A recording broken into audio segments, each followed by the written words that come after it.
Prepared to start moving? You're good to go. All right. The meeting of the Township of Parsippany-Troy Hills Planning Board for Monday, March 6, 2023. It is 7:30 p.m. Announcement is made that adequate notice of this meeting has been given and that it is being conducted in accordance with NJSA 10:4-6 et sec of the New Jersey Open Public Meetings Act. Nora, would you call the roll, please? Mr. Didich. Here. Mr. Mealy. Here. Mr. Math. Present. Mr. Napolitano. Here. Mr. Stanzio. Here. Mr. Von Aiken. Here. Chairman Dinsmore. Here. We also have our board planner, Ms. Winter, our board engineer, Mr. Canjiano, and our board attorney, Ms. Steinley. Yes. All right, if we could stand and say the Pledge of Allegiance, please. I pledge allegiance to the flag of the United States of America and to the republic for which it stands, one nation, under God, indivisible, with liberty and justice for all. All right, this meeting is open to the general public. Is there anybody here who does not have something on the agenda tonight who would like to speak about something? If it's not on the agenda, please. I seem to recall you've been here before. I think I might have been, maybe once. It isn't that long. Good. My name's Julia Peterson. I live at 25 Old Parsippany Road. I don't have to sign in. Okay. When we got home from a recent vacation, I was surprised to find out that the lot next to ours is about to be declared an area in need of redevelopment. This maybe shouldn't make any difference to most people. It makes a big difference to us because our house is 300 years old. It's a National Historic Landmark. And whenever you live, if you live in a place that's empty next to you, whenever they start surveying, that's a bad sign. This property has been in my family since 1857. It's existed since 1752, so it's very old. And we are concerned about the future of what is going to happen. When my parents made the decision to sell what is actually the area in need of redevelopment now, in coordination with Rudy Olson, they were assured that research office zone would guarantee that the area wouldn't change much. Well, of course, we all know everything changes all the time. And people around it, and the residences around it, the people on Marmora Road, the people in Green Hills, everybody said, oh, you'll love ROL because it'll be empty and it'll be green. During the weekends, your kids can ride the bikes on it. Anyhow, it wasn't true. And I remember when the property was zoned for garden apartments, and garden apartments were going to solve the ratables problem in Parsippany. And then ROL was going to solve the ratables problem. And now, apparently, a citizen can show up at town council meeting and present something which the town council will forward to you. So I just have questions. At the process of an area in need of redevelopment, council already referred it to you, so it's in your hands. Is there a notice requirement? Was the study prepared, and has that been presented to the board? I'm assuming we're discussing Lanadex? Yes. Well, yeah, it's a little confusing because I don't even know part of that property. Okay. So it was referred here, I believe 2 meetings ago, and the planning board has directed ARH to conduct a study. The study hasn't been completed at this point. So that would be the next step in the process of the property would be studied to see if it actually qualifies as an area in need of redevelopment. And then if it does qualify, is that when people get noticed? So before the area need study once the area need study is finalized by the board planner, then public notice will be provided to the property owners, 200 and feet. not within 200 feet, the properties that are subject to the area need and any interested party. So if you would like to be named as an interested party, you'd have to go to I think the borough clerk would be the appropriate person to make sure that your name is on that list. Okay, And then there will be a hearing before the planning board where you'll be able to raise your concerns on the study. Then the planning board's recommendations based on the study get sent to the council, and then the council makes the final decision. okay, thank you, that's really clear, and I really appreciate that. Juliet, I don't mean to interrupt. The approximate date is April 17th. April 17th. Yes. Okay, now, is it legit for us to ask for contact with the planner who's doing this study to help them understand the history of the lot, which, it's very unclear exactly what part of this property is included in the study, but we've lived there, for a long time, so we know the history of it, and maybe, I understand that it might be viewed badly, but it seems to me that it might be helpful. So we'll also prepare a map that will show exactly what is included in the study area. That'll be available at the clerk. Okay, but the East Lake School, which is immediately adjacent to this property, Is not part of, okay, and that won't have any impact on the study? no. Okay, and the fact that there are going to be 2,500 people living directly across the street from this isn't going to have any impact? No, we're looking just at that property that's, Do you under have the the lot, study. block and lot number? Not right here. I can look Okay. it up, but it'll take me a few. Okay, if I leave you my phone number, can you tell me which block and lot it is? It's very, very important for us. Julie, call the zoning department in the morning. Call the zoning department, or you could call me. I'll look it up for you. Okay, great. Because there hasn't been, it was mentioned at one council meeting. It should be listed in the resolution that referred the planning board to conduct I the have study. never, there is, that copy, that resolution is someplace in the, I don't know where it is, but I've tried. Okay. So April 17th is the due date. I can give you, it's block 226, lots 3 and 3.02. 3 and 3 point.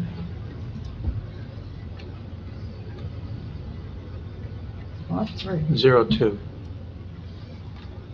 It might come up as 3.2 on the tax Okay. map. I've seen that too. So it's not 226 lot 3, It is and lot 2, lot 3 and 3 point, but lot 2 is not. lot 2 is not. Okay, this is what what's really weird about it is lot 2 is the building that's referenced in most of the coverage of this. It's next to the funeral home. Nobody knows, but there's a funeral home there. And then lot 2 is the former Solex building. 226 lot 3 is actually fully occupied at this point. It's not empty. So that it's really, it's something that really, really needs to be very, very clear. Okay. And I didn't want to start informing our neighbors about it until I was really clear. And I'm still not exactly clear, but, okay, so we will just continue to pay attention. And I love this document, which is only 2 years old. I know that it's falling in disfavor already, but I love it because it really, a lot of citizens went into putting this together and putting input in. And a lot of citizens said what they really wanted the town to be like. And I'm not sure how many of us are really dying to have a warehouse next to our house. I don't know, but thank you for your time. Thank you for bringing it to our attention, and I hope it all comes out as it should. Well, this week. Yeah. Thank you very much. All right. Are there any other members of the audience that have items that they'd like to bring to our attention at this time that are not on our current agenda?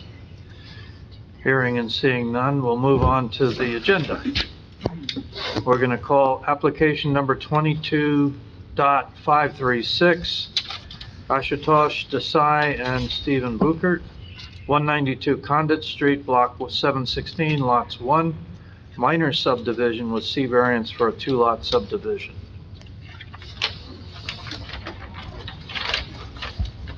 Good evening, members of the board. Simone Cali Law on behalf of the applicant property owners.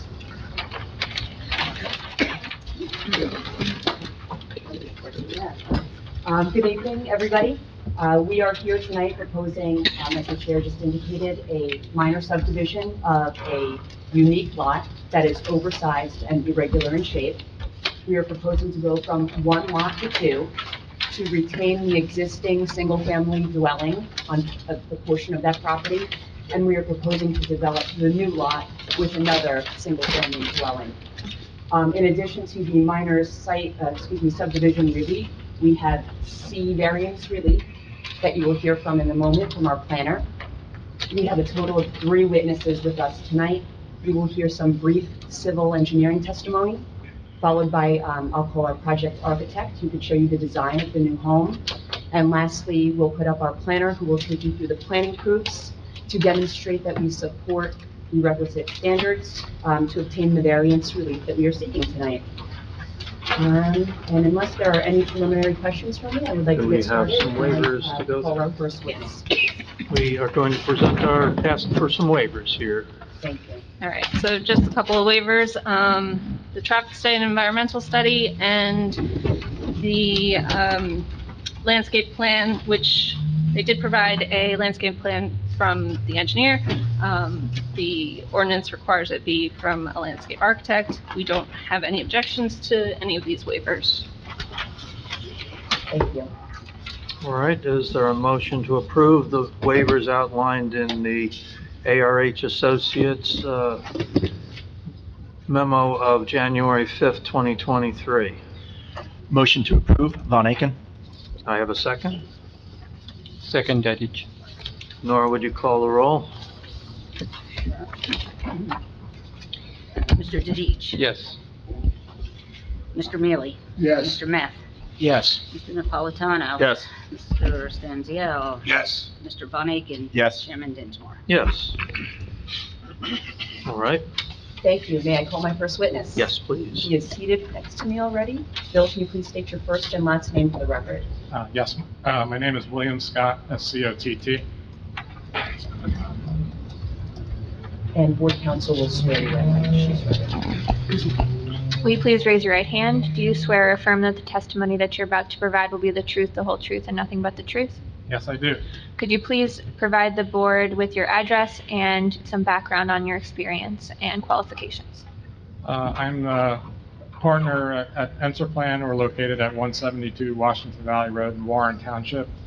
Enserplan's been in business for since 1985. It's been a family business, 3 generations now. I obtained my Bachelor of Science degree from Clarkson University in New York State. I obtained my professional engineer's license in New Jersey in 2004. I've had it in good standing since then. It's in good standing now. I have not appeared before this board, but I have appeared before approximately 3 dozen municipalities in central New Jersey. Are there any questions on this witness, on his CV? Hearing and seeing none? Thank you. Bill, did you or somebody under your supervision prepare the plans that were submitted along with this application? Yes, we did.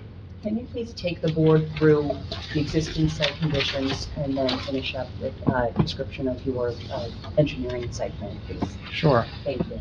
So the subject lot is Lot 1 in Block 716, and as we heard, it's a very peculiar lot. It's an L-shaped lot which fronts on 3 streets.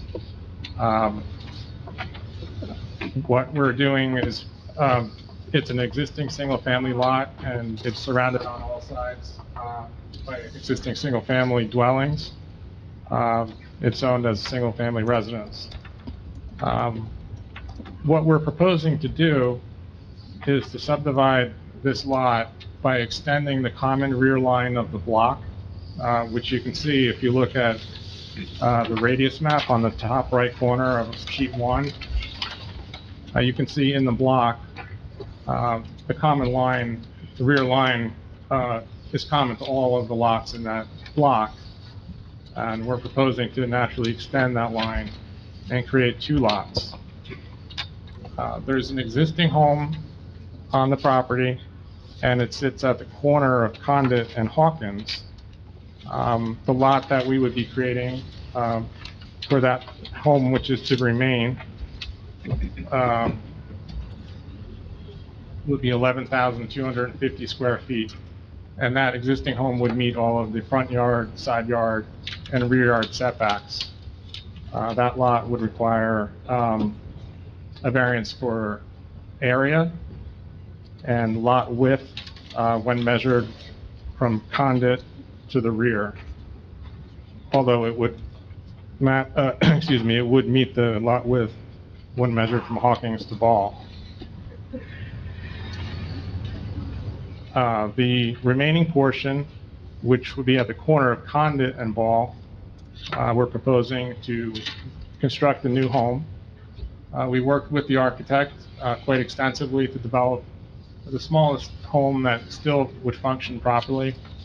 And we situated that home on the property, respecting the front yard setback from Ball and respecting the side yard setback from the adjoining lot 2. That lot will also require some variances. There will be a variance for area, lot width, and building coverage variance. All the necessary utilities are within the roadway frontages on Condit and Ball. We're proposing public utility hookups. Stormwater would be handled by construction of a dry well, which would be piped by an overflow into the storm sewer on Condit Street. So from an engineering perspective, it's a fairly straightforward design. Some minor grading proposed to direct rainfall towards the roadway, not towards the neighboring properties. And more or less wraps up my presentation. Thank you. I have no further questions for this witness. Are there any members of the board have any questions on this testimony?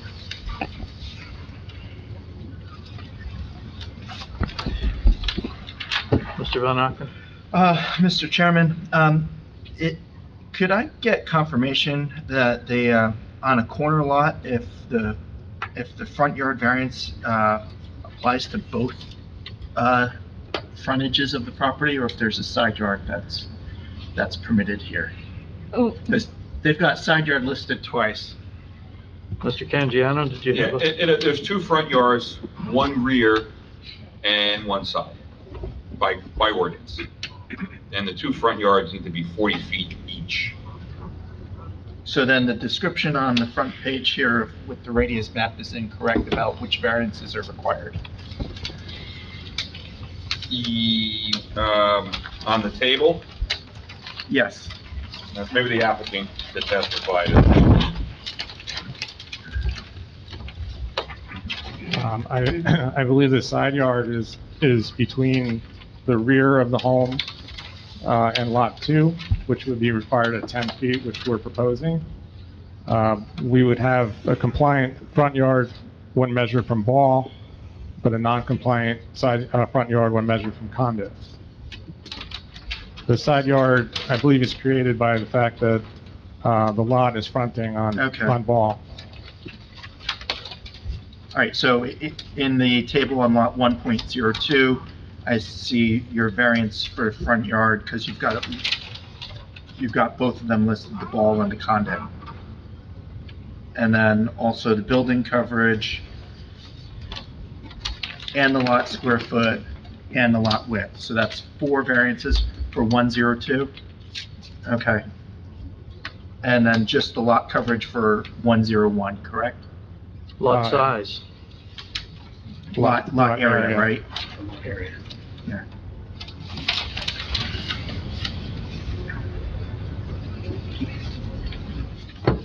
Okay. Okay, Gordon, you have to, Yes, this may be a better question for your planner, so I apologize if it is, but do you know what the area is for, block 716 Lot 2? I don't. Okay, and I guess it's the same for Lot 20.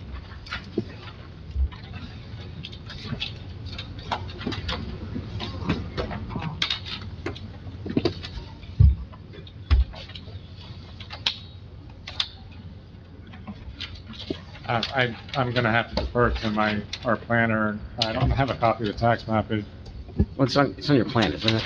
The tax map on the front? Yeah, it's not dimensioned, unfortunately. You didn't bring a scale? I did not. I'm gonna have to report you to the PE board, I think. Kidding. Mr. Let me Canjiano? just go over, so you have on lot 102, proposed lot 102, measured from Condit Street, the required front yard setback is how far, 40 feet? 40 feet, yes. And the lot depth that you have from conduit to the side, to the property line, It's 50, 50. So, and the side yard setback is how much? 10. 10. So you don't have a building envelope at all on this lot. Not without a variance, no. And then just for the boards, so can you go over the actual sizes of the dimensions of the variances that you called out, for lot area? I think 15,000 is required, and what are you proposing? 15,000 is the requirement. We're proposing 12,500. I'm sorry, 11,250, No, I'm talking about lot 102, and that would be 6,250. so less than half of the lot size. And then also for lot width, can you go over that too? What's required and then what you're proposing?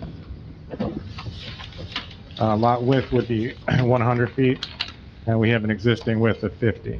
So again, about half. And we already went over the front yard setback, and that's 40 feet required, and you're proposing much, much less than half. You're proposing 16 feet. That's right. I just wanted to make sure the board understood the level of what you're asking.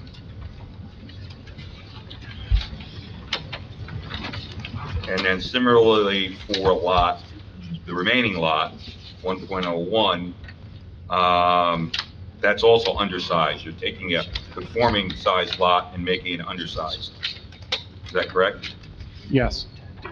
All right. Thank you. Any other members of the board have questions on this testimony? I'm going to ask now if there are members of the public who have questions of this witness on this testimony at this time. Hearing and seeing none. Counselor, your next witness. Thank you. That would be our project architect.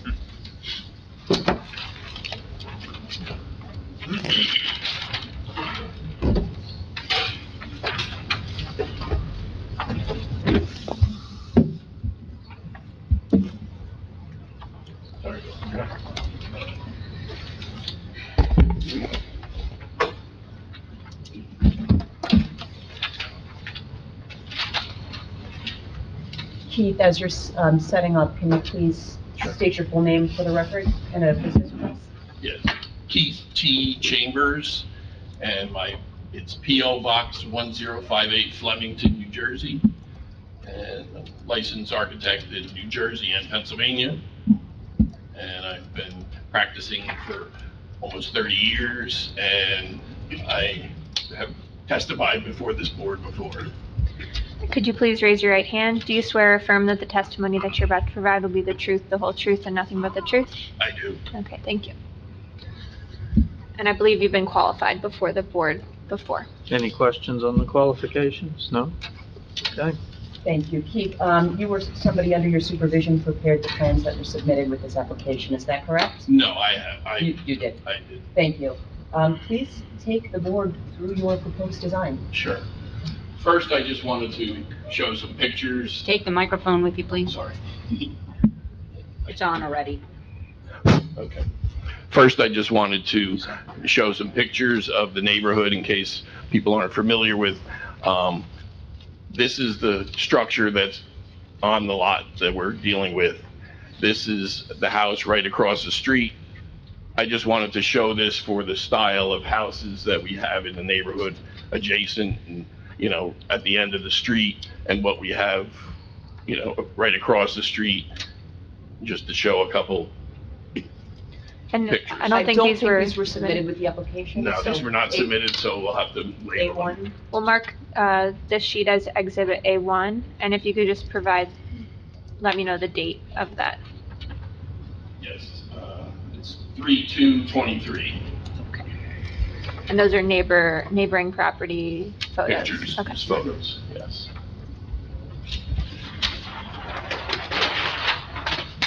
I'll take you through the floor plans now. Basically, it's Is this for lot 1.001 or 1.02, I guess it would be? this is the new home, The new Lot home. 1.02. 1.02, sorry. Yes, 1.02. We have a two-story structure. It's fairly small in footprint. We have a single-car garage, living room, family room, kitchen, and office den and powder room on the first floor. And on the second floor, we have a master bedroom and 3 other bedrooms with laundry and master bath and hall bathroom. First floor habitable space, 732 square feet. The garage floor area is about 308 square feet. And total, we're talking about 17, 20, 14 for the total square footage of the house. I'm just gonna place something in context here. Is this what you're actually proposing, or is this Yeah. for a sample of what it might be? No, this will be the actual drawings All right, for, since we're only here for separating the pieces of property, the subdivision, what is our power to hold them to it, as it were? So there's no requirement for site plan approval of residential properties, but since the applicant will be requesting C variances for side yard setback, rear yard setback, and front yard setback for 1.02, I believe that's why they're presenting the floor plan layout.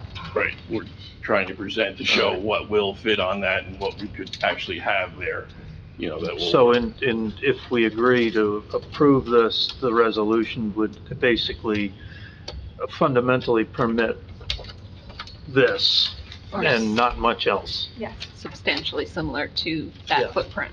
Right.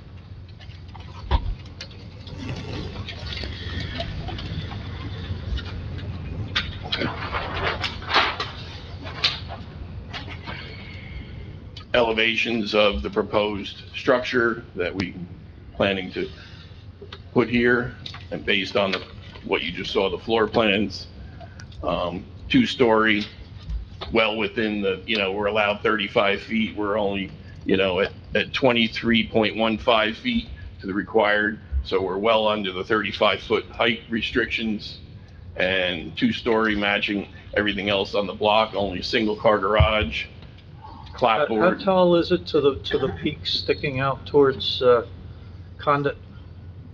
Here. Yeah, Well, I mean, it's the same thing throughout. well, you've got an average there. Yeah, that's what you're, I understand that, but But, I'm dealing all right, with a house that's 16 feet from the property you're line probably in the another front. 3 feet taller, so 26 feet, Okay, 26 feet to the ridge, which is 35's allowed. I understand that. Yeah. But Yeah, no, I'm just understood. And then the last is just a rendering of the house on the street, showing the trees that will remain and the scale of what is out there and what it will look like. And this, I don't believe this rendering was submitted as No. well, One more. so A2. And this rendering was prepared by your office? No, it was not. Karen Taylor, who's our rendering person that we use.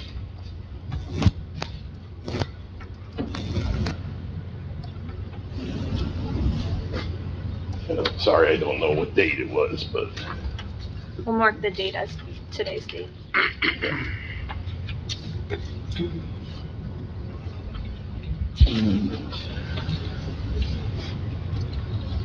basically that's all my testimony for tonight, basically.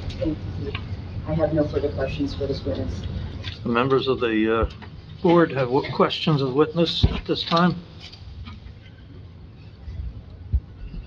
Mr. Meth? Just one. Given that you're asking for a building coverage variance, is it necessary to build this with is it possible to build a house without a garage that complies with our ordinance requirement of 15% maximum building coverage? I don't believe so, not for this. That would be, I'd have to discuss. Could you speak with into the engineer. microphone, please? Microphone. I'm sorry. I would have to discuss it with the engineer to see what you're asking. I'm not even sure what you're saying to fit within the building envelope. Not the building envelope, but the coverage limit of the zone. So the zone permits 15% building coverage, and this building is 17.04% coverage as proposed. Right. So you have 6,250 square feet times 0.15. Could you build a building that, a reasonable building that has a footprint of 937.5 square feet or less? I don't know. I can't answer that. You're an architect, right? Yes, I am. Okay. I don't want to say sure we could do it, but Is it possible, I guess this is one question, and then is it possible for this applicant, I think what he means, is it possible to build such a structure? I can't answer that, I'm not the architect, but we'd have to consult with the applicant. we'd have to see come if up with that's some feasible. designs to see if it's feasible, to see, build it without, like you were saying, without a garage, and shrink it down to fit within the coverage calculation. I'd have to check to see, but, don't know. If you shrunk the footprint, you'd also probably trigger another variance because we have a minimum gross floor area. What's the minimum gross floor area? Christina? For a single-story building, it's 1,200 square feet, and for more than 2 stories or more, it would be 1,500. And the garage takes up 308 square feet. Okay. I wanted to mention on that same garage topic, the ordinance requires 2 parking spaces. And what I wanted to confirm, or have you tell me where the second parking space is? You have one in the driveway? One in the driveway and one in the garage. Okay. That's where the 2 are for this. And we could, my client, we spoke with him and said we could do a carport, in lieu of a garage. But to me, you'd want your car. I was gonna say, you've got a room over that garage, Yes, that's correct. so that that wouldn't serve the purpose. I'm personally less concerned about the width of the house, including a garage, than I am about the fact that there's only a 10-foot backyard/side yard setback. And I don't know how that fits in the house next door. Well, just guys, let the planner discuss, but this is a garage of the neighbor. So, and then behind this, there's nothing behind our, so we're, butting up to their garage, which has no windows in it or anything like that, so. Okay, fair enough.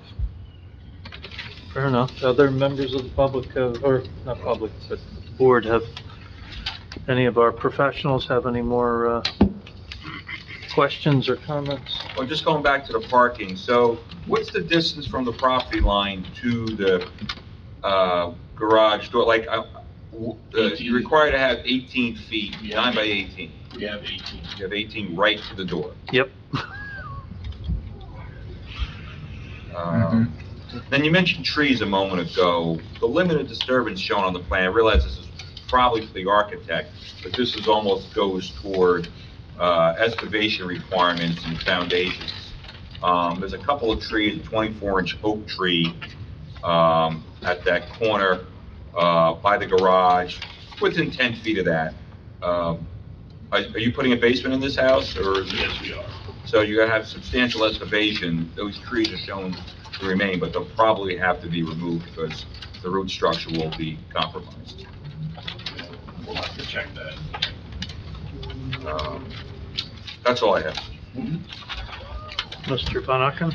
Mr. Chairman, so I noticed that, the orientation of the house compared to how the setbacks are laid out seems to be a little bit off. So the rear of your house appears to be what's facing to lot number 2, even though you're only calling that the side yard. So even though the rear of your property is effective, you're using the side yard setback for the rear of your property instead of the rear yard setback, which gets you very close to your neighbor's property. Right. He's 10.5 off to the fence line, and we're gonna be 10 feet to the fence line, so you have 20.5 between the structures.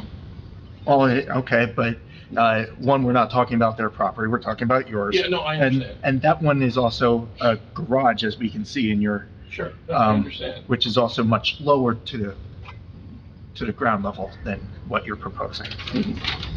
Understood. I mean, but behind the garage, it's Mhm. open. There's no structure there that we're, Yeah, well, it leads me to question whether or not we are orienting the setbacks correctly, and we need to use the rear yard setback in its appropriate location, or your design needs to be reorganized so that it sets within the setbacks that are set forth in the variances. we'll have to discuss that. The planner will have to answer that. Okay. My personal opinion on this is that it's matching the house next door, the front yard, for the house that's here, that's already on the lot. And, we could make, I understand what you're saying, we Yeah. could make this the front yard and this, but then with the size of the house, it'd be a long and narrow, house. So I understand that, we could do that, yes. And we did look at that. Okay. We had a front door here, and we tried to do, but it just didn't lend itself to, once you went in the house, the stairwell, narrow rooms on either It's side. a very awkward lot, so you're gonna deal with awkward designs. Railroad style design of a house, that's Mhm. going back years ago, where- Shotgun style. What's that? Shotgun style. Shotgun style, exactly. We in the bayou now? Yeah, yes, we are. Nolans, any other questions? Real quick, so how many trees have to be removed to build this house on the lot that's there now? I counted 6. Is that about right? Is that right? Sorry. Yes. And they're sizable trees as well. What sort of stormwater runoff are you proposing so the neighbors aren't going to have inundated with water, especially the house is right, I guess this, behind it is called, or side of it? Question for the engineer. Engineer? Okay. Engineer, but it's a dry well system. Yep. And they're gonna be, leaders into the dry well, and then the dry well's gonna tie into the street, catch basins. Thank you. Any other members of the board have questions? Hearing and seeing none, are there any members of the public who have questions on this testimony at this time? Hearing and seeing none. All right, Counselor? My last witness, Mr. Chairman, is our planner.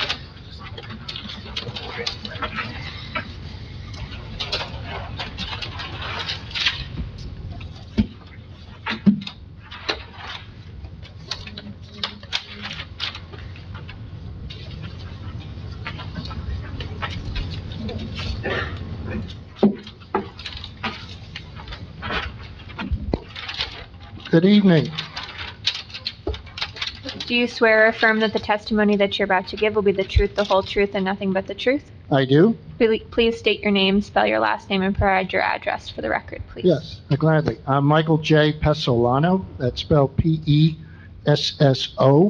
L-A-N-O, licensed professional planner in the state of New Jersey. Business address 140 Elmwood Avenue, Pagoda, New Jersey. All right, thank you. Thank And have you. you appeared before this board previously? Not this board, but many times before the zoning board of adjustment of Parsippany. Okay, and your license is Thanks. current and in good standing? Yes. Okay. Thank you. Can you, oh, I'm sorry. Do you accept Mr. Castellano? Any other things you'd like to tell us about your? Yes, just briefly, the start of my career was when I was first licensed in 1983 as a licensed, 1984 as a licensed professional planner. 40-plus years later, still at it. The early part of my career was more oriented towards providing in-house type of municipal planning services. The middle part of my career, I was working with a mid-sized engineering, architecture, and planning firm based in Parsippany, H2M Associates, to be specific, where I provided oversight of development review services and other planning services for half a dozen municipalities, mostly in the North Jersey area. And the latter part of my career now is what I'm speaking of, appearing before boards such as this, zoning boards throughout the state of New Jersey, as an expert planning witness testifying on development applications.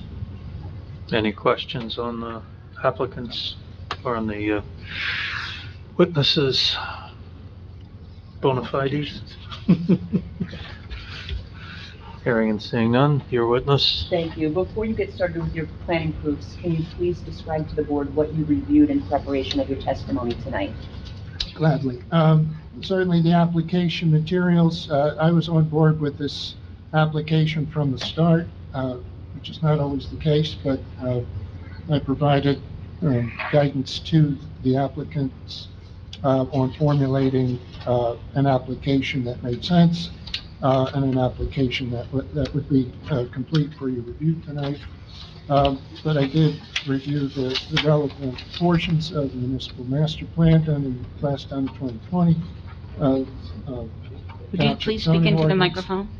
I'm sorry, thank you for that. Did review the municipal master plan of 2020, township zoning ordinance regulations as it applies to this project, visited the site, studied it extensively, both in person and remotely, and then formed a planning opinion about does the application meet or not meet the criteria for the requested 4 variances that are before the board tonight. Thank you. Can you please take the board through your planning proofs? Gladly. I'd like to kick off with distribution of the planning exhibit.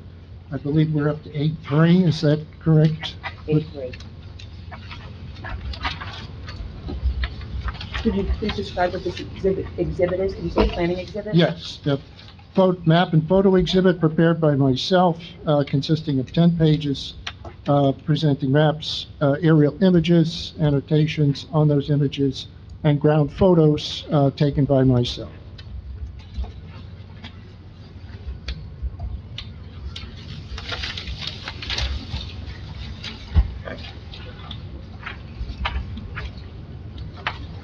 Thank you. Thank you. Whoops.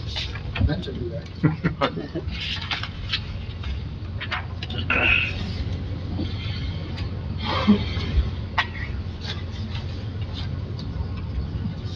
Thank you. Thank you.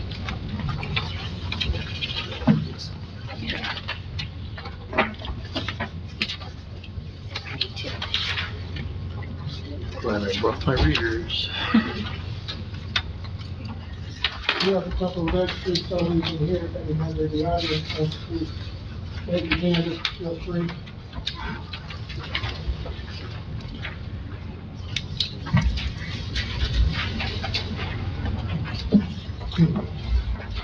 So A3, again, a 10-page exhibit, and it too informs this process by collecting and depicting the physical setting for the application and the relief that's requested. Just to summarize, we are seeking for C-type variances, bulk variances, another term for that, of course. 2 area variances for lots smaller than the minimum 15,000 square foot lot area in the R3 zone where the property is situated. A lot width of 50 feet where 100 feet is required for proposed lot 1.02. A front setback of 16 feet where 40 feet is required on the Condit Street frontage. There are 2 front yards for the proposed lot 1.02. And a coverage variance of 17.04% where 15% building coverage is required. On sheet 1 of A3, I have highlighted the subject property. It could be called a flag shape, it could be called a cleaver shape. I like the flag shape title myself, but you can see that it represents the whole end of a developed block fronting on 3 streets, actually, Ball Avenue, Condit Street, and Hawkins Avenue. An earlier question was asked about the dimensions of the 2 adjoining lots, Lot 2 and Lot 20 in Block 716. I used my trusty magnifying glass because I can't see those dimensional numbers very well without it. It looks like they're 80 by 25. The math gets to 10,000 square feet with those 2 dimensions. Both of those lots, 80 by 25. By my 125? observation. You mean 125? 80 by, did I say 80 by 125? Yes. Okay, thank you.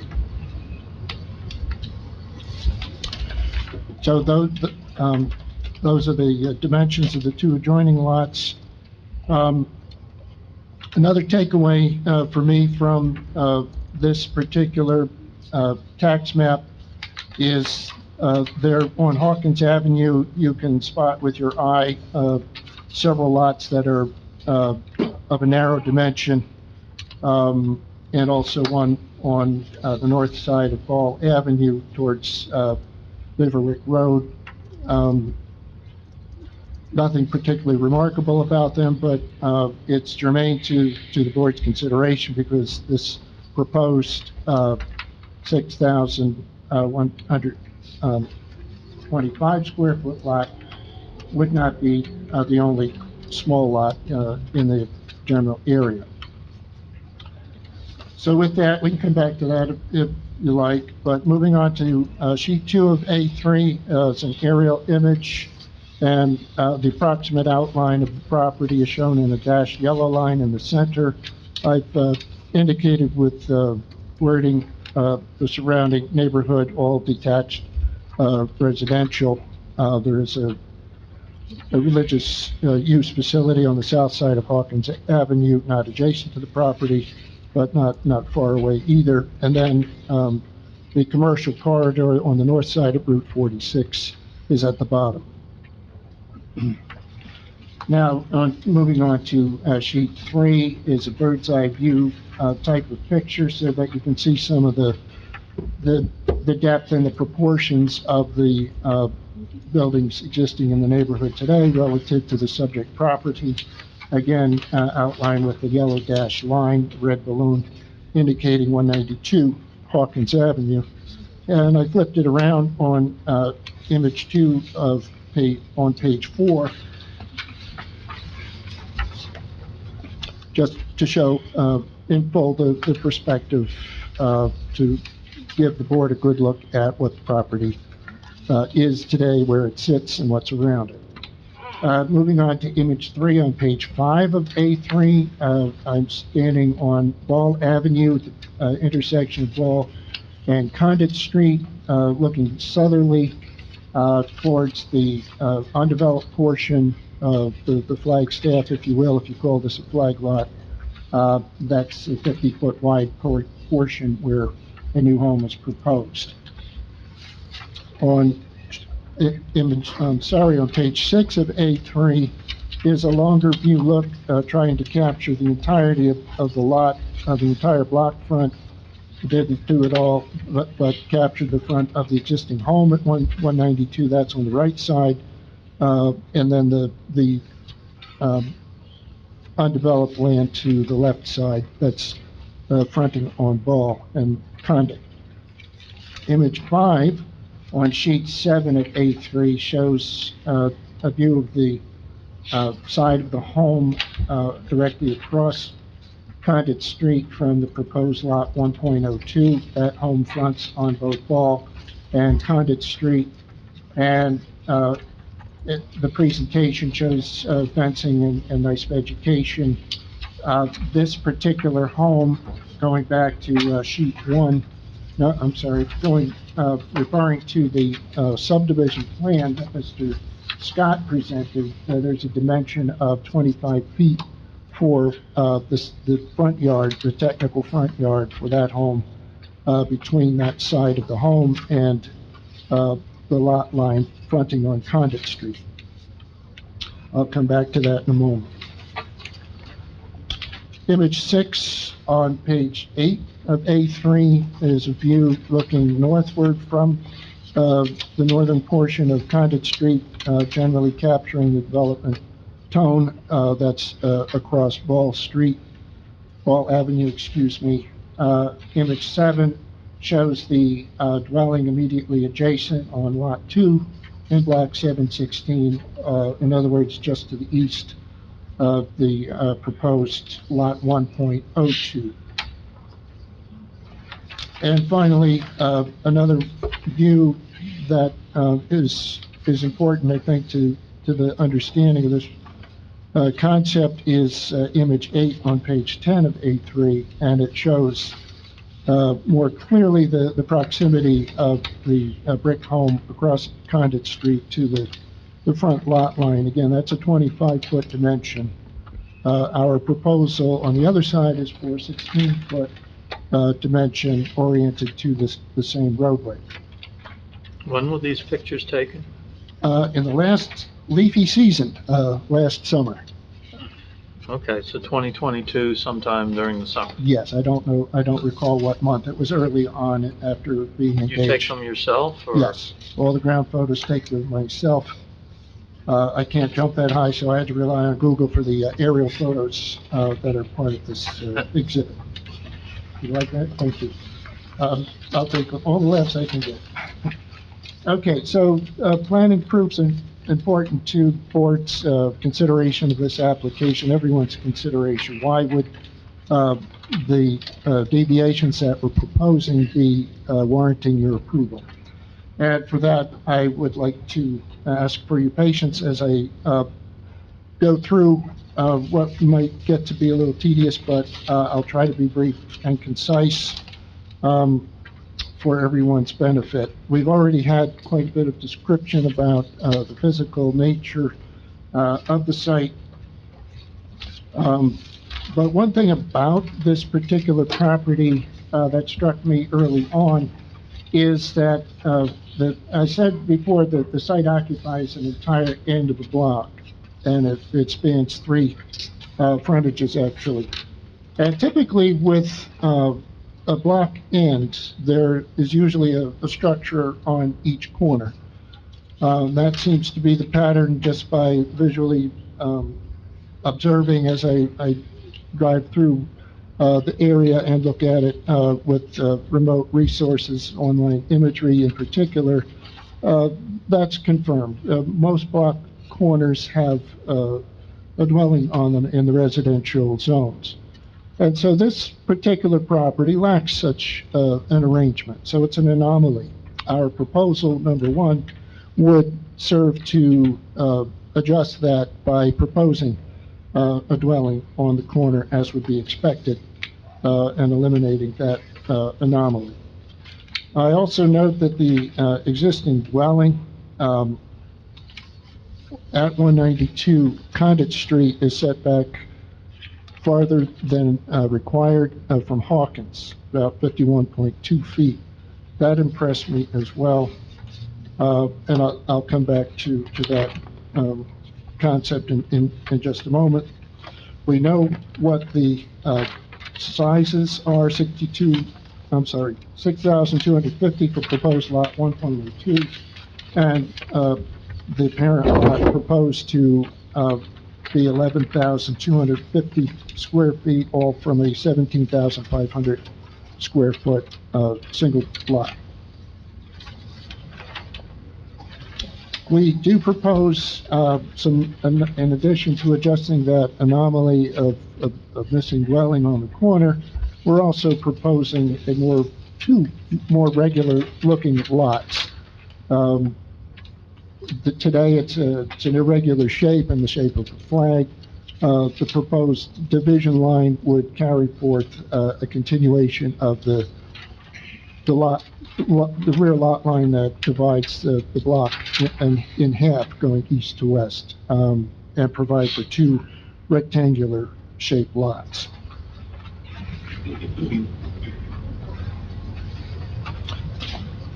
In referring to the new lot, proposed lot 1.02, or the new lot, I call it that because that's the new change, the visual change that would be most noticeable from this proposal if it were approved. The new lot constitutes what I regard as the orphaned piece of the subject property. By that I mean it's somewhat of a no man's land by virtue of a disassociation with the principal dwelling at 192 Condit Street. This land is largely unutilized, unmonitored space by my observation, and this excess land above the minimum lot area on other type of lots tends to be more integrated and utilized, typically a larger rear yard or a larger front yard. It's rarely positioned at a corner on the entire block front as this property is configured today. I'll say I'm pleased to note that the project conforms to the highest tiers of land use regulation. That is, we're proposing a conforming use, a single-family dwelling. We're proposing conforming height, as you heard Mr. Chambers testify, and we do have a conforming front setback on Ball Avenue, which I think is the premier street to respect the front setback, absolutely, because it has such a defined front setback line. If you spend any time looking down the front yards of Ball Avenue in both directions, either direction from Condit Street, you'll know what I mean. It's a very well-defined type of situation, and we were able to hold that. And that speaks volumes about the nature of the fit with that perspective along Ball Avenue. Makes for very nice integration, in my opinion. The deficiencies of area, width, and front yard on Condit and the building coverage are all intertwined, of course, with the smaller lot area of a new building lot. The existing dwelling lot is only short on lot area, but truly will not appear as such, again, because of the disassociation with this extra bit of land that's really not associated with that dwelling at 192 Condit Street. In addition, that deep setback I mentioned from Hawkins also gives the idea of spaciousness at that end of the block front. We have defined the relief that we're seeking in the application, so unless you want me to go over it again, I will not. But I will say that for the building coverage differential, it's roughly 125 square feet. If there were 125 square feet less building footprint on the ground, it would be conforming. That's roughly the size of a bedroom by my estimation, 10 by 12 or something of that nature. So that's the magnitude of the differential with the coverage variance in this particular proposed lot. I see elements of a a hardship situation as well as a weighing analysis of benefits outweighing detriments in this application. More targeted is the C2 test, which is the benefits versus the detriments weighing analysis. But still, undeniably, there are C1 hardship components related to this lot. It's an irregularly shaped lot, unusually situated excess land area away from the existing dwelling and at the block corner, and more land cannot be obtained to come any closer to the minimum lot area requirements. But only one of the two tests need to be found met by the board to warrant approval for the 4 variances.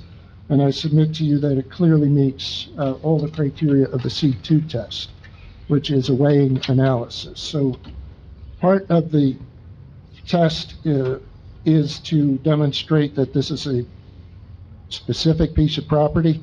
I think by virtue of the irregularities and the siting of the building and the stray land, if you will, we've clearly made a case that this is a specific piece of property. And there are benefits that I consider public benefits by virtue of the application advancing several of the purposes of the municipal land use law, which I'll touch on shortly. The principal evaluation that struck me from the beginning and only got more solid as I spent time evaluating this application on a detailed level is that this is really a very classic case pursuant to the Kaufman case, which speaks to neighborhood harmony being promoted and created by the deficiency.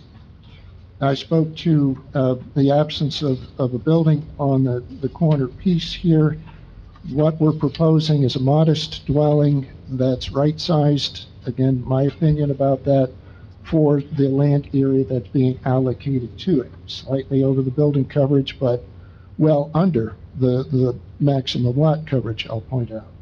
So to me, it doesn't jump out as an overreaching, oversized building for its land area. Further validating that finding is that we do have adequate spacing, adequate light and air between the existing dwelling at Lot 2, which is the adjacent property to the east on Ball Avenue, by virtue of conforming side setback on the proposed Lot 1.02.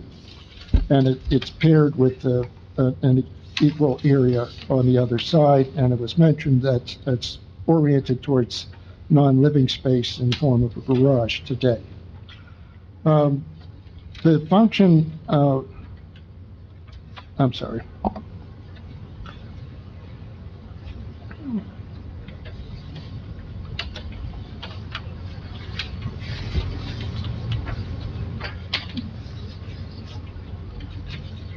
So here's how I see the positive side of the weighing analysis, if you will. This proposal would be filling the block corner with dwelling, as is the norm in this neighborhood. It is reinforcing the strong conforming front setback line along Ball Avenue. Provision of a new home that is right-sized for the neighborhood. Anything but an overreaching project in its scale or massing. To the contrary, it provides an added harmonization of the existing development pattern by filling a quirky void at the corner. It introduces a symmetry with the short setback of the existing corner home across Condit Street. Again, that brick dwelling that I mentioned and appears in a couple of pages of my exhibit, shown on page 10, if you want to find it quickly. That symmetry is defined as follows.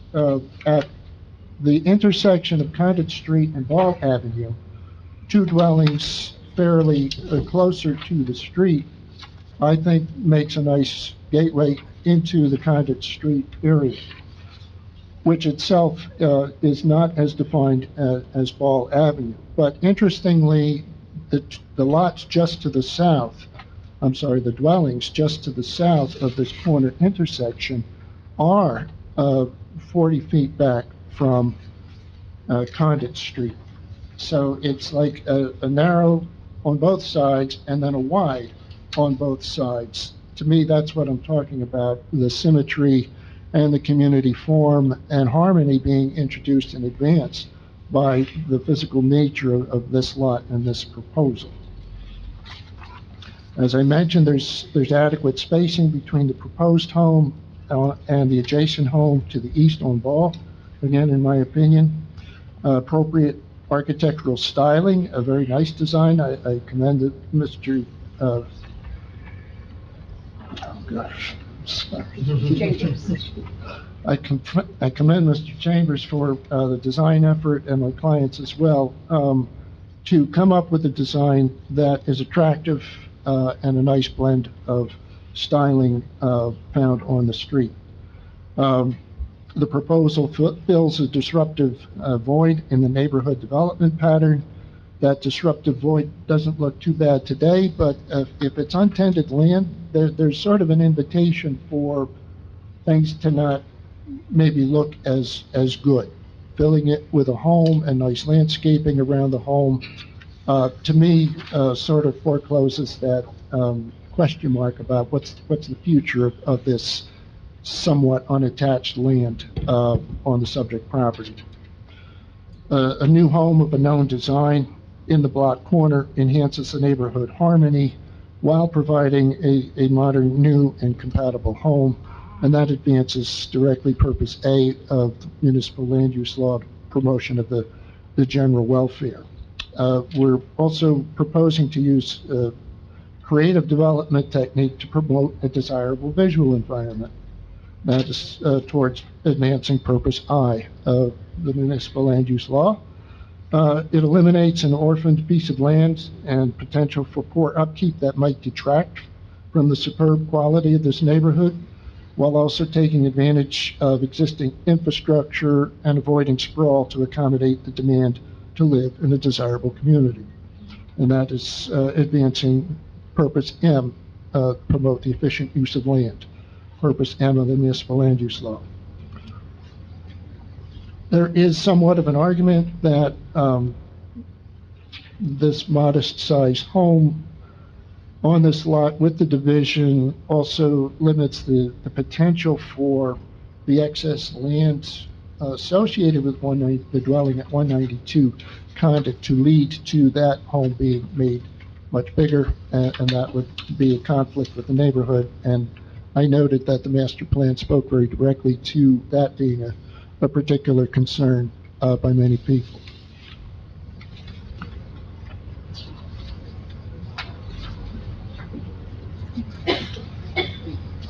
As to the negative criteria, two parts of that. Is there a substantial detriment to the immediate neighborhood from the relief that is proposed if it were granted? And is there any substantial impairment of the master plan or zoning ordinance for the municipality? I think that the impact is largely visual, but it is indeed a positive one rather than negative. Yes, there's no home there now, but I think that a home, particularly the modest home that's proposed and attractive that it is a right fit type of visual for this corner for the next era of time. This setting is indeed appropriate for that finish. As indicated in the tax map, there are several other lots in the nearby area that have less than 50 feet in width. Several were on Hawkins were 40 feet in width and less than the 15,000 square foot in area, yet they are individually and collectively neighborhood defining assets. So the proposed smaller lots are not a substantial departure for this neighborhood is my principal point there. Again, the higher tiers of planning and zoning are respected. This is not an intrusive use. This is a wanted use, single-family detached residential in this neighborhood. Adequate facilities are available to accommodate this new dwelling, parking, utilities, solid waste, the green edges that one would expect to see on a home lot. And this effect would actually be, I'm sorry. And the one setback shortfall is actually a harmonizing factor with the existing situation that I mentioned across Condit Street where there's a 25-foot setback. This is a very small part of the overall zone, so to me, not tantamount to a rezoning. I'm speaking to the impact on the zone plan at this time now. I believe it is consistent with the 2020 master plan intentions to keep incompatible uses out of the R3 neighborhoods, to enhance and protect the character of existing R3 neighborhoods, and avoid disturbance of environmentally sensitive land. In other words, this land is a nice, level, ready-to-build site, free of environmental constraints, and again, appropriate for accommodating single-family development, in my opinion. In addition, the proposed project reinforces the intended development pattern rather than undermines it. And that, I think, is key for the Kaufman analysis. It creates the harmony rather than takes away from it.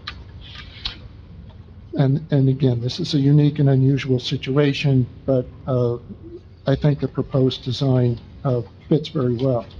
So in saying that, I find there's no basis for a finding that there would be an impairment to the zone plan or zoning ordinance or anything on the magnitude of a substantial impairment.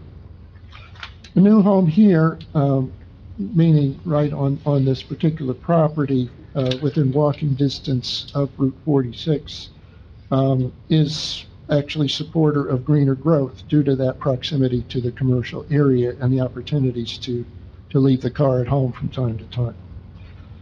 So all in all, this clearly utilizes an opportunity for an improved planning outcome. I don't find that the requested relief is overreaching. The benefits of the application as a whole, to me, clearly outweigh any detriments, and I find that the application does indeed meet the statutory criteria for the requested variances, and I submit to you respectfully, your approval is warranted. I'm ready for your questions. Thank you. Thank you. I'm finished with this witness. Are there members of our board who have questions of this witness on this testimony at this time? Mr. Von Aken. Mr. Chairman, I have a few questions. Mr. Pesolato, do you know what the age of the home at 192 is currently? I do not, but Okay. I think our client can address that if you want that number. Okay. During your testimony, you mentioned untended land and poor upkeep as a concern. Isn't this property currently owned by somebody who has responsibility for maintaining the property? Yes, it will be in the future too. Okay. I'm saying this presents an opportunity, not a slam dunk that it will happen, but it's an unusual situation that in my 40 years of studying property, sometimes land that's not really watched or part of a yard that's used gets forgotten. But it is the responsibility of the existing landowner? Yes. Okay. You also mentioned that this will prevent other uses from occupying this space. Seeing as it's zoned as R3, as you testified, what other uses could be applied to this space? It's a minor point, but Okay. it's still a fact that it's a conforming use. Not without variances or something else, though? Correct. Okay. Thank you. You're welcome. Mr. Mealy. Where Mr. Napolitano asked Mr. Chambers earlier whether any trees or how many trees would be taken down by this lot 1.02. I'd like to rephrase that and say, will any be left on 102 before construction? I do not have that answer, sir. There But appear to be, if you look at the exhibit, your sheet, number 10, I believe it is, those are pretty mature trees. They Hate to are. see them go for this purpose. They are, and while I wasn't here when the rest of the neighborhood was developed, I imagine other sturdy trees did come down to result in the residential neighborhood that's there today. So it does go with development, for better or worse. Thank you. You're welcome. Mr. Meth, you had? You testified that there were many lots that were the same size or maybe slightly smaller than the proposed lot in this neighborhood, I correct? said, I don't think I used the word many, but did refer to several on Hawkins Avenue. Okay. Um, How about on Ball Avenue? Because this lot will end up invariably being on Ball Avenue, correct? One lot towards the east end of Ball Avenue is undersized, quite undersized. Yeah, I can see that on your exhibit that you Yeah. gave us. It looks like it's the one closest to Beverwick. Well, it's just behind the house on Beverwick, is that correct? I think so, So it's pretty far from this one site. yes. I'm not at all asserting that because there are smaller lots in the neighborhood, you should approve this. I'm asserting that this is not the only situation where there's a narrow lot, yet still the neighborhood fabric is a good neighborhood, despite those smaller lots being in the mix. There is one other showing that's not on his map, but is on the tax map. Lot 6 and block 714. Yeah, Mr. Napolitano was kind enough to let me overlook his phone. I guess there's no building on that lot. Oh, okay. There's a lot, but no building. Two of the lots on Hawkins are also one property. One building on two lots. Yes, and if I read his map correctly, it provides for an 80-foot width, which seems to be the standard lot in the area, actually. 80 and 120, yeah. In terms of the proposed house, given the orientation, do you think it would be more appropriate to have the driveway and front door and frontage on Ball instead of on Condit? I don't think there's any advantage to that. What are you thinking that might be achieved by that? I'm interested in your perspective. Well, first of all, it looks to me like, just looking at the photographs you showed, that the house across the street is oriented towards Ball, as are others, in which case there's a fence along Condit, which gives the opportunity to have a 40-foot plus or minus backyard and a 40-foot plus or minus front yard, which is more, I guess, more in keeping with the rest of the neighborhood, as opposed to a 16-foot front yard with a door on it and a driveway, 16-foot front yard. I think you can just barely fit a car on that. Mm-hmm. We did, as Mr. Chambers pointed out, agonize over the orientation and the sizing of the dwelling, and came to the consensus that this was the rightest and best fit for the particular setting. If I can use the word rightest, I know it's not a word, but that is where we arrived at the finish for this corner as being best for all considerations. Could you make, yes, it was discussed earlier, could you make a different configuration? Of course, that's possible, but is it desirable in the long run? Now,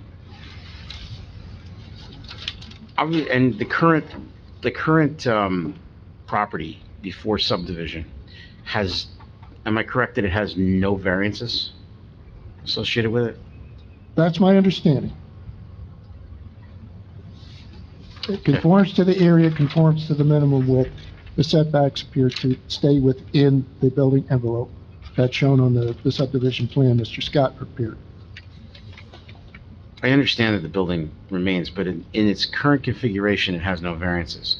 But after subdivision, even the lot that has the existing house will not conform to the zone, correct? Yes, by virtue of deficient lot area. Okay, thank you. But You're it's your welcome. testimony that lot would conform to the neighborhood, even if it doesn't conform to the zone. Yes, we have that existing in the visual streetscape, if you will, from the corner of Hawkins and Condit.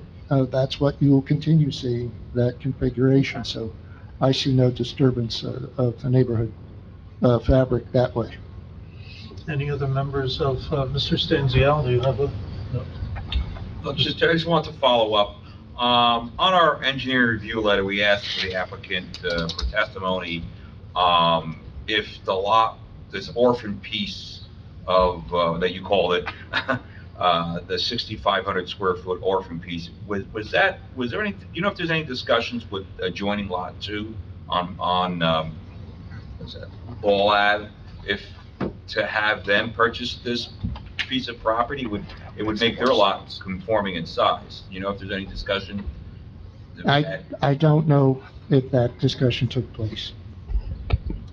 But I will say that, buying or selling, offers are part of a hardship application for an isolated lot. This is a bit different from that.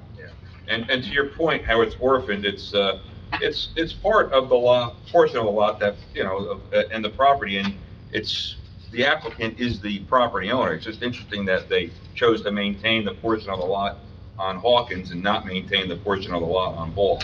Just interesting how they, you know, they've owned a lot there, and they chose not to maintain the one portion of it, but maintain the other portion of it, making it look orphaned or untended, like you said. Well, it has a different type of vegetative vibe, I'll admit that, but it's not collecting trash or anything like that. It is maintained of sorts, but not a manicured lawn set. We do have ordinances that set certain requirements for how the lawn's supposed to be maintained. That is key to a good community, and that's good. So you're saying it's maintained differently? Yes. Okay. Any other members of our board? Mr. Deitch, did you have any? Oh, you're okay? I have a question. Ms. Winter, yes.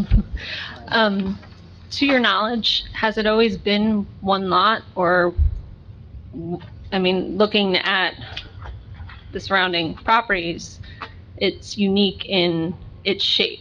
So has it always been that way, or was it perhaps subject to the doctrine of mergers? The mystery will rage on. I was quite curious, as you are tonight, about how this got to be that way. I do not know that answer. I do have response to the earlier question about the age of the dwelling, built in 1965, and there was no discussion about purchase or sale of the property. Thank you. Okay. Any other members of the board or our professionals have any questions, further questions? Any members of the public have any questions on this testimony at this time? Hearing and seeing none. Counselor, do you have a question? Please come up and identify yourself and ask it. This is time for questions now. So, good. Chandu Burania, 98 Hawkins Avenue, Parsippany, New Jersey. My house is right across from the current house. I'm also a professional engineer, and I've testified before this board a few times. So, he very eloquently and cleverly called this an improvement. I applaud you for that, but I have a few questions. Have you looked at all of the properties on these two avenues, Ball Avenue and Hawkins Avenue? Honestly, give me that answer, please. I have. You have. You say this is an anomaly because it's a corner without any home, right? Yes. There are 4 corners formed by Ball Avenue and Hawkins Avenue. There are 2 of those corners have more space than this corner. Do you know that? Yes. Okay, then you didn't mention that to the board. The lots themselves have corner positions on the lots. Okay, so there are 2 corners. Go ahead. I was asking for him to be a little bit clearer to the microphone for the purposes of the recording. How's this? Perfect. Better? Yep. Sorry. Do you know that there are 2 corners on Hawkins Avenue that has more land than the land that's there on the corner of the Condit and Ball? There is a deeper setback, as I mentioned in my testimony, on the subject property that faces Hawkins. Okay. So Hawkins Avenue ends in Summit and 46. Both those corners have more property on each corner than this entire lot. I just wanted to say that.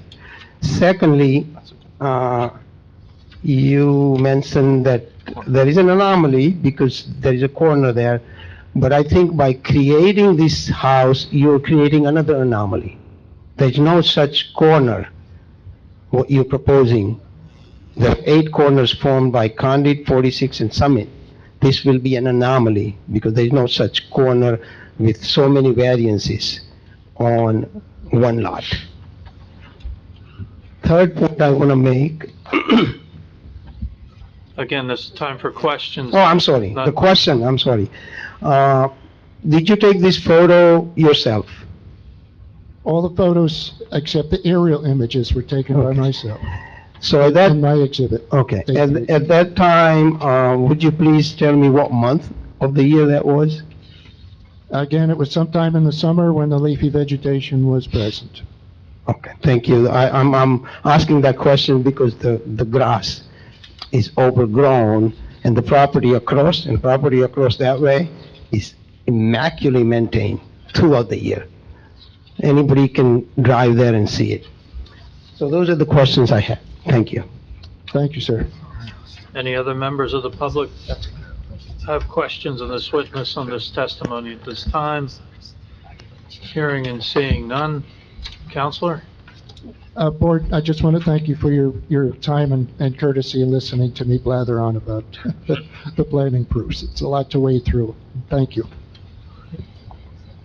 Thank you, Mr. Chairman. What you heard tonight from the applicant was a thoughtful design with the intention of eliminating irregularity existing today at the property and complementing the neighborhood. Absolutely no need to summarize Mr. Castellano's planning proofs, but shortly stated, this appears to be, in my opinion, a classic C1 and C2 case, and arguably we have met the variance criteria warranting this board to act favorably on the variance relief tonight requested. With that, I would thank you for your time and ask that this board vote to approve the application. Thank you very much. All right, we're going to ask for participation by the public at this point in time. Are there any members of the public who wish to come forward at this time and speak in opposition to this application at this time?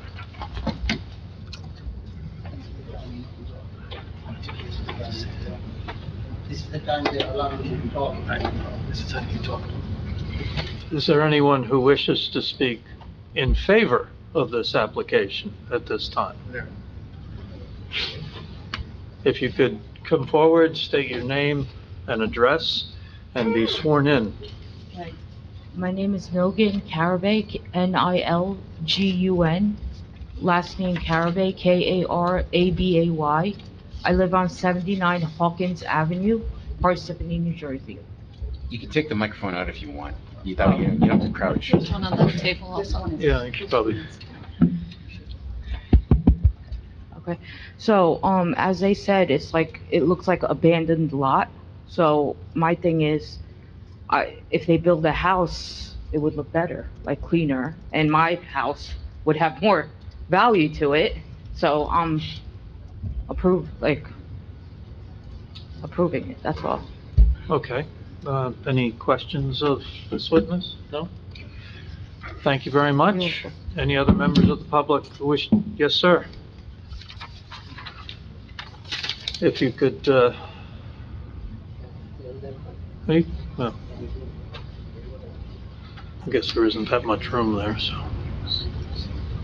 If you could take the microphone, please, and then identify yourself and your residence. Yeah, hi, my name is Rupin Shah. I own the property on 110 Hawkins. I just want to know one thing. This is R3 zone, correct? Yes. And according to my knowledge, R3 zone is minimum 15,000 square foot. Yes or no? Yes. Because I saw like couple houses on the street is like a 40 by 100. Why is that? Well, I mean, what is the, R3 zone? So some of those homes may be pre-existing prior to the zoning Okay, so that implemented. it's not one house, it's so many houses I can show you on the street. So that means if I have a lot, 120 by 100, I can subdivide it? You would not meet the minimum lot size if you No, I mean, I'm subdivided just it. saying, it meets the all setback. If I have 120 by more, can I subdivide it? I'm just saying, like, all the lot, it doesn't look like You would 15,000. have to do exactly what's happening here. You'd have to come before No, us. my lot is lot bigger than this lot. If, My lot is lot bigger than this lot. I understand that. And there is Any- no, any- I mean, this lot has a 4 variance on each lot. I have no variance, no variance. As long as the square footage is not a matter, I can subdivide it, No, right? the square footage is every matter. Well, Why you guys not, I think he's just trying to make the point that he's allowed to apply for it. Yes. Yeah. okay, thank you. You would be allowed to apply. Okay, thank you.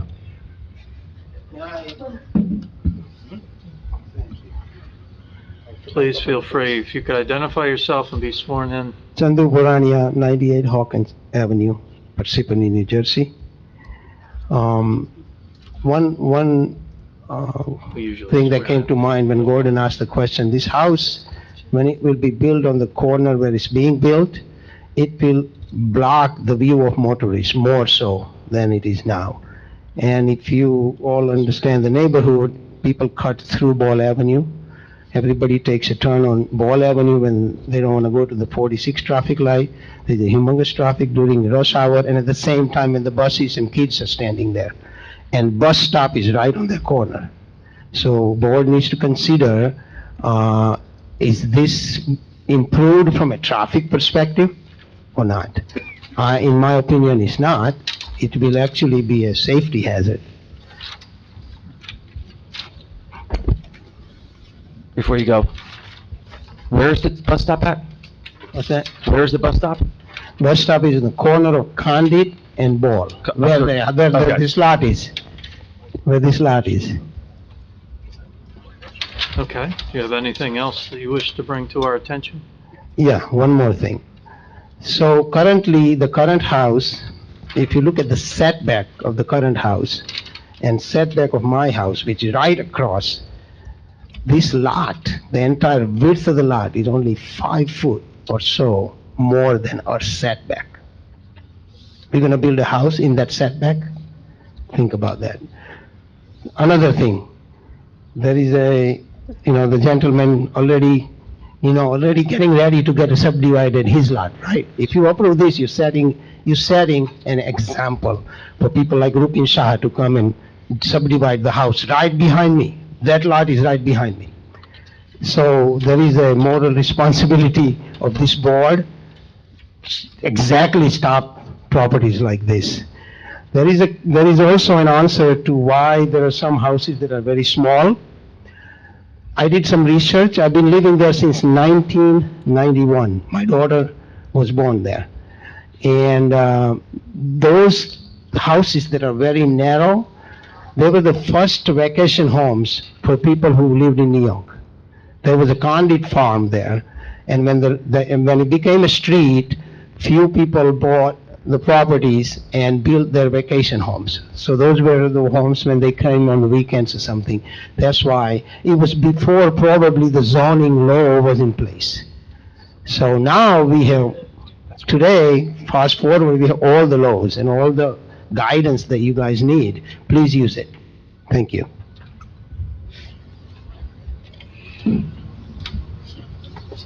Any other members of the public wish to speak on this matter? If you come up and identify yourself and your address. My name is Ravi Murupudi, 103 Ball Avenue. It is right across the new proposal opposite home. I'm sorry, what was your last name? Murupudi, Spell it. Murupudi. Thank you. So my objection here is like it is very next to my home. So current, like if I open my window door of my bedroom, it's directly going to that.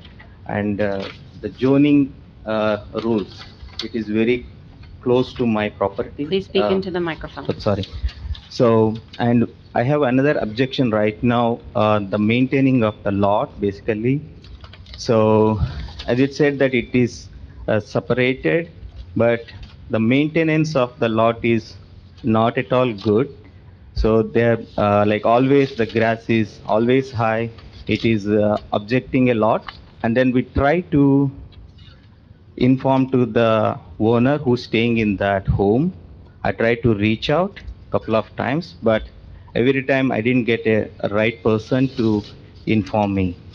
So it's like not well maintained a lot. That is true, but I didn't see the right responsible person also to taking care of the lot, which is causing more mosquitoes and troubles for my home. It is next to my home. And there is no leaf cleaning or nothing. Every time I'm the person, like all the leaves are coming to my lot, and then I have to clean up the whole time. So lot of complaints about the maintenance, the current situation. I'm not sure how that can be happen when the new home come, how that is also going to be maintained. Thank you. I'm showing him, Yeah, page the brick 7, home. image 5. Yes, brick of the- home. Is this brick home? Yes, That's yes, yours? yes, sir. All right, thank you. Any other members of the public who wish to speak on this issue at this time? Counselor, do you have, we have another individual who would like to speak. Yes, sir, if you could identify yourself and your address. Please speak in the microphone. My name is Alex Payne. I was naturalized U.S. citizen in 1999 after I got my master's degree in computer science from NJIT in 1991. And I live at 114 Ball Avenue, and it was built new in 1993. And it was the gift my father gave me because of my graduate. And I've been here 30 years. This is the first time I actually stand up. And for the past, so many our neighbors, they want to expand their house, they want to renovate, they want to build swimming pool, everything. I always think that's a good thing. It's always increase the value of their house, increase the value of the community. But this time I have to stand up because I think for all of us here, nobody wants to have new development only at the half size of our existing home. I'm glad that the last the gentleman actually point out, like say, he mentioned about like, okay, Hawkins Avenue and Ball Avenue have a whole bunch of the small one. So this one is no exception. This one is no, it's not anything worse than those ones. But you have got to understand, I did some homework. Let me just read some. Okay, 52 Hawkins Avenue, built 1937, 5,000 square feet. 40 Hawkins, built 1943, 5,200 square feet. 31 Hawkins, built in 1940, and 6,000 square feet. And 24 Avenue, built in 1915, 7,800 square feet. What does that tell us? We kind of like look back 70 years ago or look back like World War II. And we try to say, hey, this is no different from back then. And I believe most of the neighbors here, we kind of shocked. And also we are curious why such a small properties can build 20 by, similar to 20 by 45 feet, a shipping container size of the house on that small properties. And I understand the gentleman said, oh, okay, this is irregular shape of the properties. But unfortunately, we are not bird. We don't have the bird view actually on the top, look at the map, see, hey, this is irregular. We look at every day. We walk there, we drive by. It's a nice, beautiful woods. If you guys look at those pictures, not from the sky, we look at just very beautiful, nice piece of area, woods, quiet neighbors. And just like the other gentleman said, that corner every morning, rush hours, allow the car from the Beverly Road, make right turn in 4th Avenue, make left turn on Hunting Street. Lots of the kids just stand there, school, waiting for the school bus. You can imagine if we have another house there, it's not supposed to be there because that's not a lot to have a house. Imagine their car, the resident, the car gonna park on the street. And you can see from the pictures, Contact Street is not that wide. It's not as wide as the Boaz. It's pretty much like the 2 lane. Imagine some kind of park the car on north side. The other side is gonna be very dangerous, we think, because all our kids actually been there like 10, 20 years ago, you know. So, and we do think this is gonna lower our house value. Just like I point out those kind of smaller one we're talking about. The average, Ball Avenue and Hawkins Avenue, the house value, you guys can look at. The average is around like 450,000 average. But those ones I just mentioned, maybe just like 200,000 or lower 300,000. Why? Because those houses get way too old and nobody wants to buy it. If you buy that small land, no way you can expand it. That's our concern. Like I stand here, 2023. 20 years from now, we can look back. We can see the house built new today, how much is that house 20 years from now? I've been here 30 years. I believe, and we think, the current 192 Contact Street has been rendered out. And I believe if the owner actually live in the house, feel all the neighbors, feel the community, he might change his mind. Sorry to. No, your points are, we needed to know them. Can I ask a question? Yes. You said you moved in 1993, or your house was built in 1993. Yes. At the time, was the R3 zoning and 15,000 square feet the requirement back then? Exactly. And Okay, thank you know what, this gentleman has very, very good question. That's the reason I bought the house. That's the reason I bought the house. R3, residential district 3, 15,000. My wife said, this is the way to go. And all of a sudden, somebody just slammed our face. Now, 6,000 can build another house too. Wait a minute. If we knew this one 30 years ago, we have a crystal ball, I'm not gonna buy this house. That's the whole point. Okay. Thank you very much. Everybody for your time. Yep. Any other members of the public have anything that they would like to bring to this proceeding? Oh. Hearing and seeing none, Counselor, do you have Mr. Chairman, would you permit me to make a few rebuttal comments? Absolutely. Thank you. First of all, I just wanted to note for the record that the applicant and his team reviewed all of the board-issued reports. There was a few intra-office memos that were distributed also. None of them cited any traffic or safety concern with our proposed application. My next comment is the property owner has heard tonight. Miss? Yes. You didn't go over testimony, but my letter did ask for testimony on the dangerous intersection sign and the accident history and the history of the traffic impacts on on Conduit Street, just to be clear. Thank you. And you didn't testify? No. So I appreciate the comments from the public, giving us some background on what goes on there.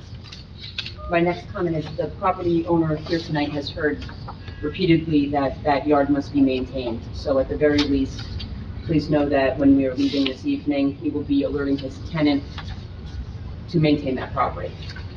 Lastly, the beauty of New Jersey land use, and I'm really just stating this for the benefit of the public, is that each land use application stands on its own. It's very unique. It's a case-by-case basis, so this board knows that approval of this application would absolutely not set a precedent for other property owners to come before this board and do the same thing. However, they are within their right to come before this board and request whatever relief they may wish. But approving this application tonight would not set a precedent for other landowners in this area. I must admit, I've been doing this for 33-plus years, and I hear that would not set a precedent over and over and over again. Right? And it's only partially true. What it does is it doesn't give them permission to assume that it would happen. I understand, and I don't disagree. Fair enough. Are there any members, we do have one more person, I probably should have did, Jerry Shaw, 109 Ball Avenue. I moved Your to name Ball. again? Jerry Shaw, SHA. I moved in the Ball Avenue, 109 Ball, 1989. And then 192 Huggins is the worst the owner maintained the property. About 2 months ago, the big tree falling down. In the nighttime, almost, when I drive through, almost hit the big branch. And right now, tomorrow, anybody can drive through the 192. The big tree is still there. About almost 2 months, nothing. In the summertime, the grass very high, nobody clean. I don't know. I just want to mention it because nobody maintained the property, and the big tree very dangerous. And the daytime, the school bus is coming by, the big branch just over there. Tomorrow, anybody welcome to take a look. The tree's still there. Okay, thank you.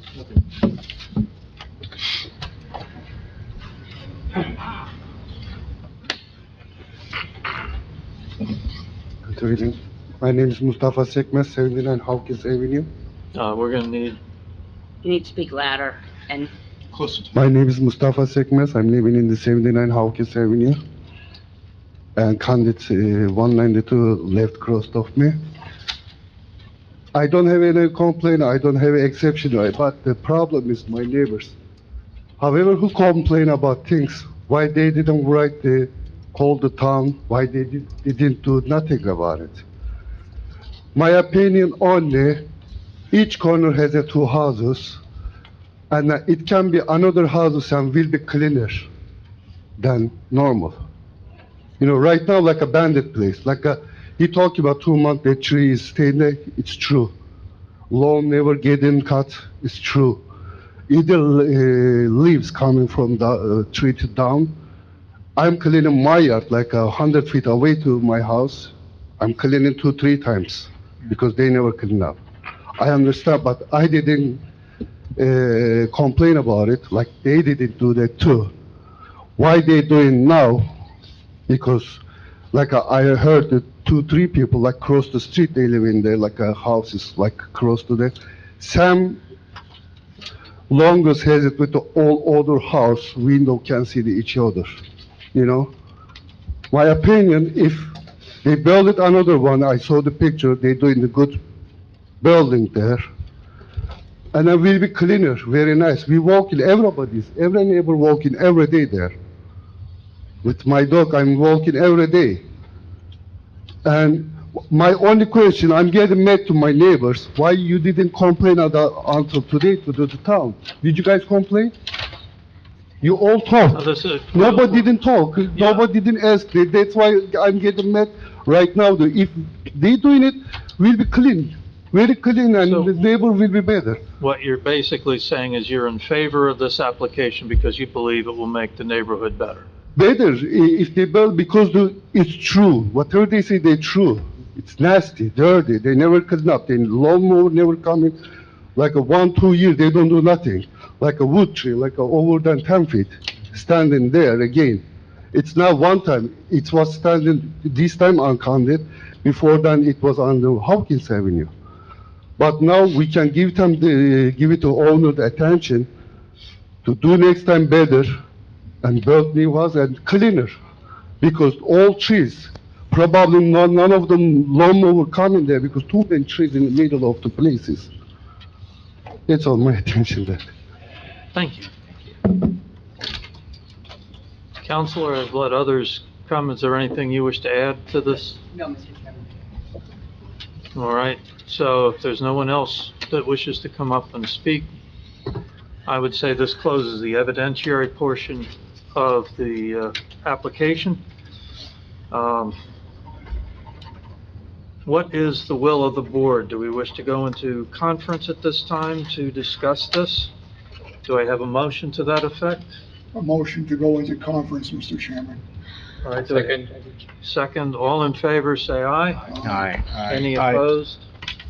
All right, who would like to start the discussion? Is this in private or with the public?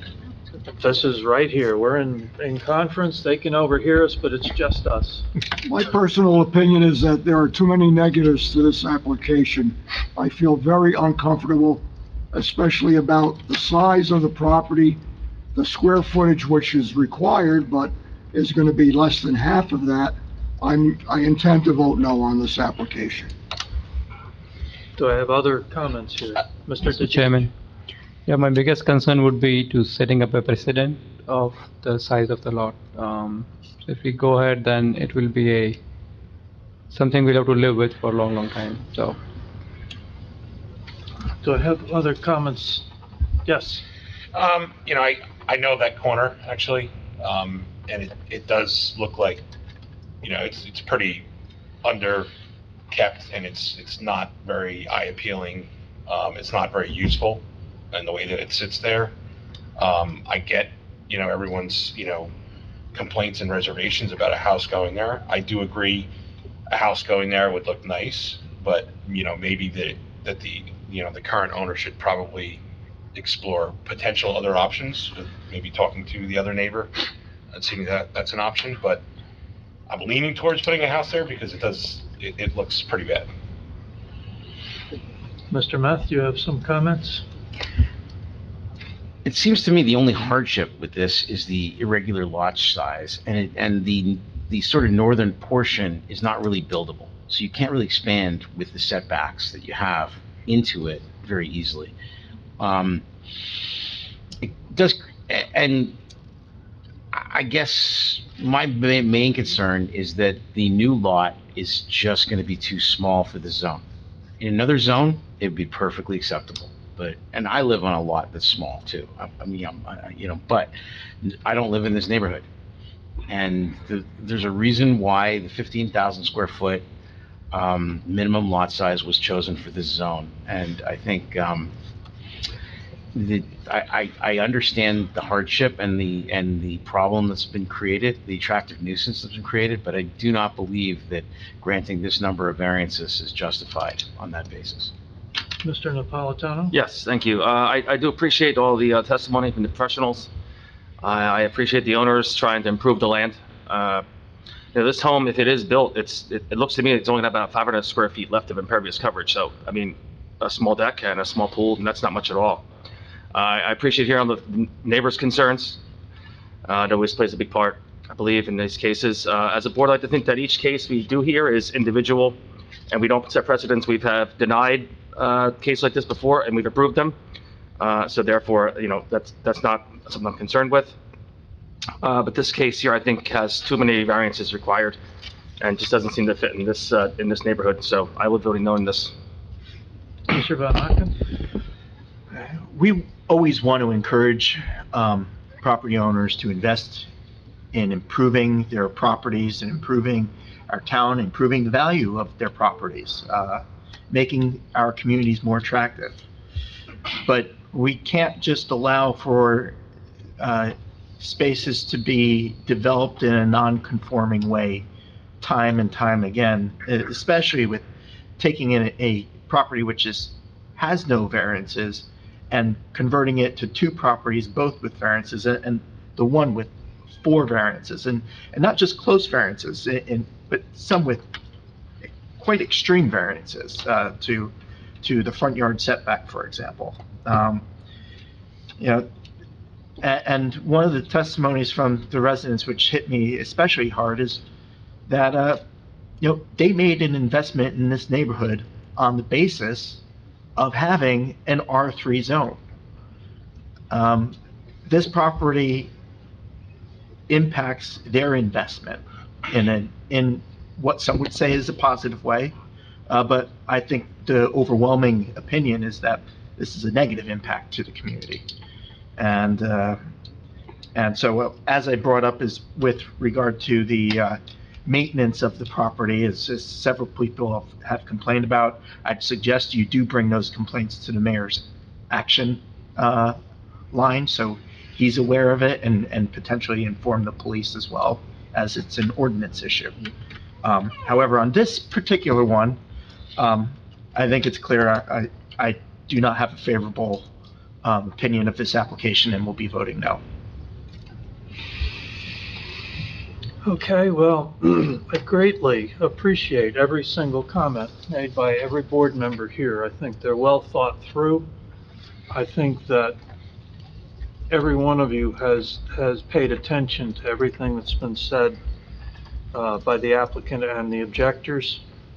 I agree with the thought that you have what is technically a conforming lot, even if a bit of a hardship, but only a flavor of hardship attached to this lot, but it's conforming.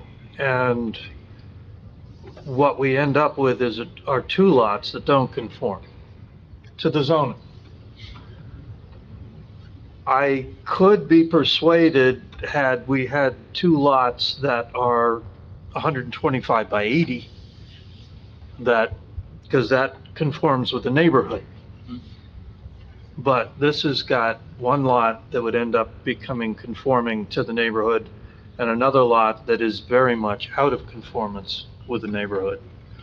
And I can't see voting for it. I appreciate the efforts of the applicant. I think what they presented was a pretty good thought on what they could do to improve the property. And I'm sorry to have to turn them down, but it really doesn't fit in the R3 zone. And I think that it would not, I think the idea that it doesn't do any damage to the master plan is a little bit wrong. I don't think it does a great deal of damage to it, but I'm just not convinced that it doesn't hurt our master plan for the area. So I would be voting against. So do I have a motion to come out of conference? So moved, Von Aiken. The second? Second, Napolitano. All in favor? Aye. All right, Nora, would you call a roll, please? Didich, Yeah. Neely. No, No, this isn't a vote. This is to come out of I'm conference. sorry. Yeah. Okay. I didn't hear you. I could just say, all in favor of coming out of conference. There you go. That's the better way to There do we it. go. Okay. So I hear, all in favor of coming out of conference? Aye. Aye. Any opposed? Sorry. Nora, would you call, do I have a motion to deny the application? Mr. Chairman, a motion to deny application number 22.536 Ashutosh Desai and Stephen Buchert, 192 Condit Street, Lot 716, Lot 1, minor subdivision with C variance for a two-lot subdivision. Do I have a second? Second, Napolitano. All right, now Nora, would you call the roll? Didich, Yes to deny, yeah. Neely, Yes to deny. Neff, Yes to deny. Napolitano, Yes to deny. Stanziel, Yes to deny. Von Aiken, Yes. and Dinsmore. Yes. I'm sorry, but the application has been denied. I want to thank all of the public. I want to thank the applicant for making a good endeavor to improve this property, but thank all of you for participating. Thank you. All right. Is there anything else that should come before this board at this time? No. Hearing and seeing none, is there a motion to adjourn? So moved. Anybody Second. opposed? All right, we are adjourned, so ordered. Well, that was interesting.